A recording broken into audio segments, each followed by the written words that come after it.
Hello guys, আসসালামু আলাইকুম। আশা করছি সবাই ভালো আছেন।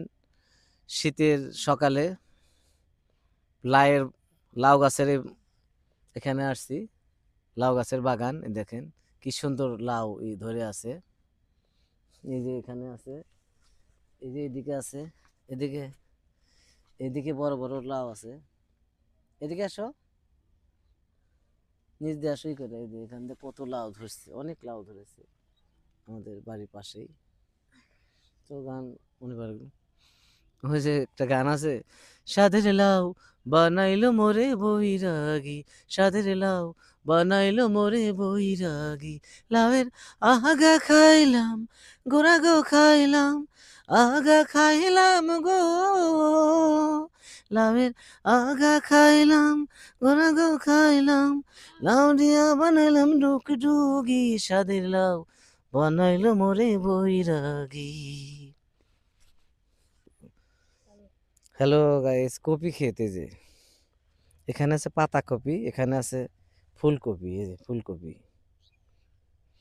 এবার মৌসুমে প্রচুর পরিমাণ ফুলকপি এবং পাতাকপি মানুষ চাষ করেছে আর কি। বাজারে গিয়ে অনেক কম দামেই পাওয়া যায় আর কি।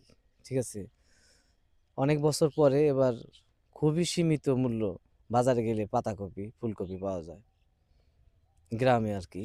শহরে একটু তুলনামূলকভাবে দাম বেশি, কারণ শহরে নিয়ে যাওয়ার সময় অনেক গাড়ি ভাড়া এরকমই হয়, কষ্ট বহন করতে হয়, সেই জন্য একটু বেশি আর কি।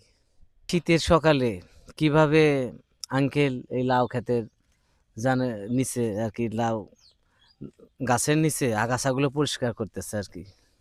প্রচণ্ড বাতাস, কুয়াশা, তবুও মানে কাজ করে যাচ্ছে। আসলে আমাদের দেশের কৃষকরা এরকমই হয়, অনেক কষ্টের বিনিময়ে এগুলো শাকসবজি সমস্ত কিছু, যেমন ধান থেকে শুরু করে শাক সবজি তরি তরকারি সব কিছু চাষ করে।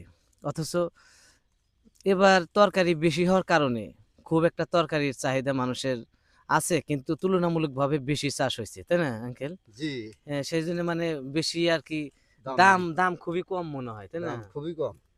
লাউ তো ইনশাল্লাহ অনেক। এনে কয় শতক জমি আছে আঙ্কেল? ১২ শতক। 12 শতক। তাও এখন একটা লাউয়ের দাম কত ম্যাক্সিমাম? ৳৩০, ৳৪০। 30 টাকা 40 টাকা, যাক, মোটামুটি আছে, কম আছে কিন্তু। আহ, ওই যে কপির দাম মনে হয় খুবই কম, তাই না? কপির দাম খুবই কম। কপির দাম খুবই কম, হ্যাঁ, লাউয়ের দাম একটু অনেক আছে, মানে লাউ তো হ্যাঁ, সবাই চাষ করে না। হুম।